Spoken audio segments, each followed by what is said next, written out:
Salam saudara terkasih, jumpa lagi kita dengan program Thanks God is Monday. Sharing Nats pendahulu kita didasarkan pada Mazmur 90 ayat 12 yang berkata demikian. Ajarlah kami menghitung hari-hari sedemikian sehingga kami beroleh hati yang bijaksana. Ini adalah tulisan Musa dalam bentuk doa yang dituliskannya pada masa tuanya. Musa hendak mengingatkan kita apakah hidup yang dianugerahkan Tuhan kepada kita sudah kita isi dengan hal-hal yang bermanfaat atau malah sebaliknya. Kita akan belajar dua hal tentang ayat ini. Pertama adalah menghitung hari. Saya simpulkan dengan waktu. Yang kedua adalah bijaksana. Yang pertama, Bapak Ibu, bahwa Alkitab membagi waktu menjadi dua bagian. Ya. Yang pertama adalah kairos, yang kedua adalah kronos. Kairos adalah waktunya Tuhan bersifat kekekalan. Waktu yang Tuhan hanya berdaulat terhadapnya. Artinya manusia tidak bisa mengintervensi waktunya Tuhan. Yang kedua adalah kronos. Waktu yang diberikan Tuhan kepada kita sejak kita lahir sampai pada saat ini dan detik ini. Di antara kairos dan kronos ada namanya kesempatan. Artinya kita harus menyambut hari-hari yang diberikan Tuhan ini sebagai suatu kesempatan dari Tuhan. Bukan sekedar waktu yang bergulir tanpa makna dan berlalu begitu saja. Untuk menyatakan bahwa betapa berharganya waktu, pepatah dunia mengatakan waktu adalah uang atau time is money. Tapi sesungguhnya waktu lebih daripada uang. Firman Tuhan mengatakan waktu adalah hidup.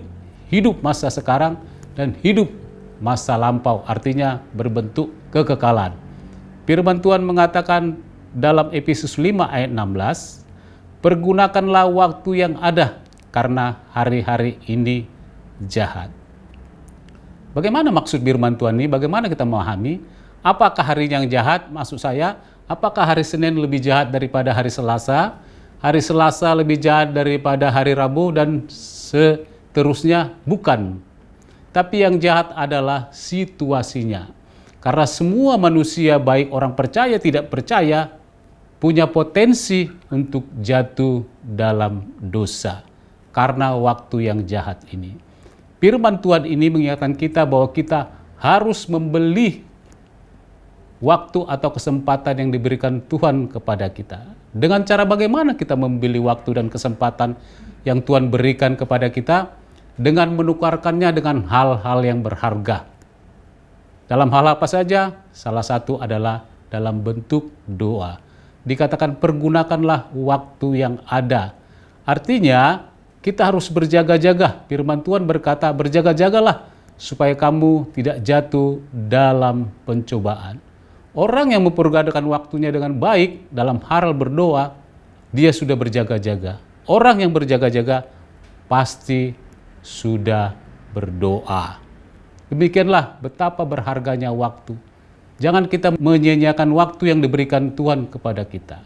Suatu saat seorang pria dengan segala kesuksesannya, dia memperoleh apa yang diinginkannya ada pada dia. Teman-temannya berkata dalam kantornya, kawan, mari kita berdoa bersama-sama. Kantor ini memberikan fasilitas kita suatu ruangan untuk kita berdoa. Tapi apa jawab pria tersebut? Saya tidak punya waktu. Besoknya teman-temannya ini datang lagi dan berkata, kawan, mari kita berdoa 5-10 menit saja. Supaya kita berdoa bersama-sama dan kita saling menguatkan. Tapi pria ini berkata, saya tidak punya waktu.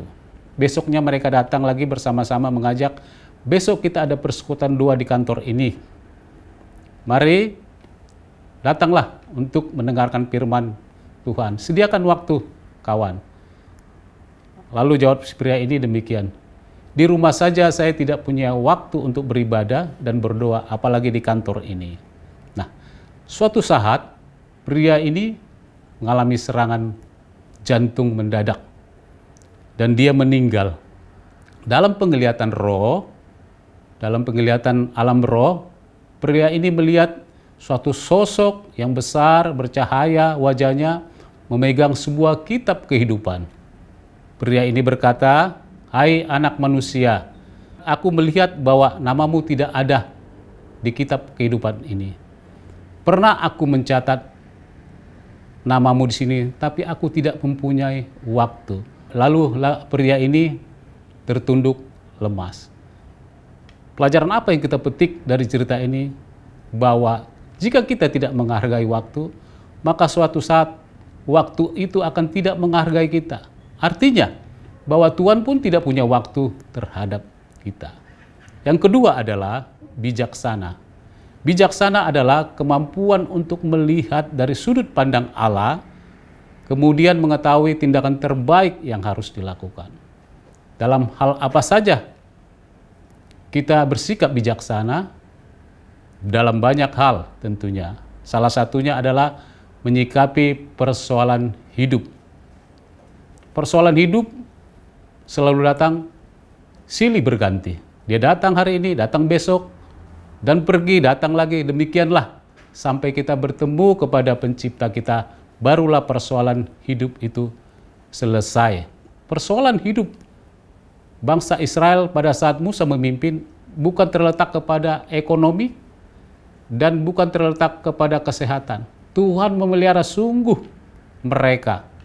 Ketika bangsa Israel keluar dari Mesir, Tuhan buat orang Mesir bermurah hati dengan memberikan emas kepada orang Israel. Mereka terpelihara secara harta. Secara kesehatan, Tuhan memelihara. Alkitab mencatat bahwa mereka tidak pernah sakit. Mereka sakit karena mereka tidak taat akan firman Tuhan. Dikatakan kasutnya pun tidak rusak sampai 40 tahun. Persoalan hidup bangsa Israel pada saat itu adalah terletak pada ketidaktaatan mendengarkan perintah Tuhan. Mereka tidak bijaksana. Nah, persoalan hidup pada masa ini adalah tentang kesehatan dan tentang ekonomi. Mengapa demikian? Karena dua hal ini sangat berperan dalam hidup manusia pada saat ini. Jika kedua-duanya diambil oleh Tuhan, apakah manusia masih bertahan dengan imannya? Tentu banyak jawaban yang beragam. Secara teologis, Allah tidak bisa dipersalahkan karena kita mempunyai persoalan hidup, dalam arti persoalan hidup yang ringan, berat, sampai berat sekali. Allah tidak bisa dipersalahkan. Justru Allah kita sangat butuhkan pada saat-saat seperti ini. Untuk apa? Sebagai penolong dalam kesesakan. Nah, bagaimana kita menyikapi persoalan hidup? Kita belajar dengan Musa. Ketika Musa mempunyai banyak persoalan, hanya satu yang dilakukannya. Dia bercerita kepada Tuhan. Bercerita kepada Tuhan dalam menyikapi persoalan hidup adalah suatu tindakan dan sikap bijaksana. Bukan saja hati Tuhan disenangkan, tapi kita pun mendapat damai sejahtera. Suatu saat kakaknya Musa, Miriam, mengata-ngatai Musa. Ya. Lalu dia bercerita kepada Tuhan dan Tuhan bertindak. Akhirnya kakaknya kandungnya mengalami yang namanya sakit kusta. Hanya bercerita kepada Tuhan, Tuhan sudah bertindak. Suatu saat, seorang anak menelepon ayahnya, jauh nun di sana, dan berkata, "Ayah, apakah ayah punya waktu? Saya hendak bercerita kepada ayah." Ayahnya berkata, "Silakan nak, datang. Saya punya waktu untuk engkau." Akhirnya beberapa saat kemudian, anaknya datang dan bertemu dengan ayahnya. Ayahnya berkata, "Ada apa nak?" "Begini ayah," kata anaknya, "saya sudah di PHK, istri saya bulan ini melahirkan, anak-anak saya akan masuk sekolah. Saya tidak mempunyai uang lagi ayah." Ketiga anaknya ini hendak menceritakan lebih jauh tentang persoalan hidupnya. Ayahnya berkata, "Cukup nak, saya sudah tahu. Engkau datang ke alamat yang tepat dan sikapmu itu adalah sikap bijaksana." Pelajaran apa yang dapat kita petik dari cerita ini? Bahwa bercerita kepada Tuhan dalam menyikapi persoalan hidup adalah suatu tindakan bijaksana. Mari kita sepakat Bapak Ibu bahwa oknum yang utama dan paling utama dan tahu persoalan kita adalah Tuhan. Istri dan anak-anak lain sebagainya, mari kita tempatkan di nomor 2. Sehingga kita dikatakan beroleh hati yang bijaksana dan hati kita pun mendapat ketenangan. Demikianlah renungan kita pada hari ini, kiranya Tuhan memberkati. Mari kita berdoa. Tuhan, kami mengucap syukur kepadamu, kami telah belajar tentang firman-Mu pada saat ini, supaya kami menghargai waktu yang ada yang Kau berikan kepada kami sebagai suatu kesempatan, bukan hanya bergulir begitu saja tanpa makna. Juga berilah kami hati yang bijaksana untuk kami menyikapi persoalan hidup. Kami tahu Engkaulah Allah penyelenggara dalam hidup kami. Ketika kami bercerita kepada Engkau tentang persoalan hidup, kami sudah bertindak bijaksana. Bukan saja kami bertindak bijaksana, tapi kami sudah menghormati Engkau sebagai Tuhan dan penolong kami. Mampukan kami untuk melakukannya Tuhan, dalam nama-Mu kami berdoa. Amin.